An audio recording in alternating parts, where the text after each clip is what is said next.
নমস্কার, SP family ব্লগে আপনাদের স্বাগত জানিয়ে শুরু করছি একটি নতুন ভিডিওটি শেষ পর্যন্ত দেখার অনুরোধ রইল। আমাদের বাড়ি রং করার কারণে আমাদের ছাদের ওপরে যে বাগানটি ছিল তার জালগুলো কেটে ফেলা হয়েছিল। গাছগুলো সব এদিক ওদিক সরানো ছিল। তো আজ সেই বাগানটি আবার নতুন করে সাজানোর প্রস্তুতি চলছে।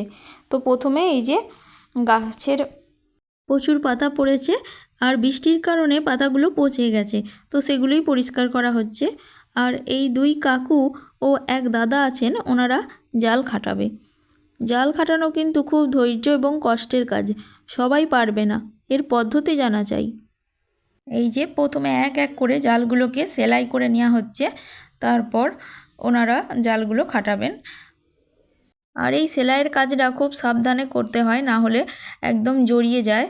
তো অনেকটাই জাল খাটানোর কাজ এগিয়ে এসেছে। তো ওনারা এসছেন সকাল 9টার সময়, আর প্রায় 12টা সাড়ে 12টা পর্যন্ত কাজটি হয়েছে। মাঝে একটু টিফিন করেছে। তো গাছগুলো এলোমেলো থাকার কারণে আমি ভালো ভিডিও দিতে পারছিলাম না, তো এবার চেষ্টা করব ভালো ভিডিও দেওয়ার। আর আমি কিভাবে আমার এই বাগানের গাছগুলোর পরিচর্যা করি তা আপনারা যদি জানতে চান অবশ্যই কমেন্ট বক্সে লিখে জানাবেন। তো ওনারা কিন্তু অনেকটা রিস্ক নিয়েই কাজটা করছেন। এই যে একদম সরু পাঁচিলের ওপর দাঁড়িয়ে, তো আমার তো একটু ভয় ভয় লাগছিল।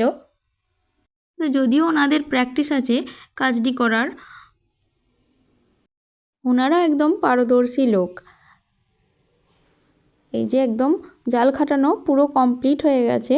এবার আমাদের নিজেদের গাছগুলোকে সুন্দর করে সাজানোর পালা।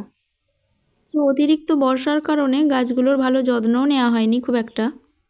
তো ভিডিওটি এখানেই শেষ করছি। যদি ভালো লাগে অবশ্যই লাইক করবেন আর সাবস্ক্রাইব করে আমাদের পাশে থাকবেন। নমস্কার।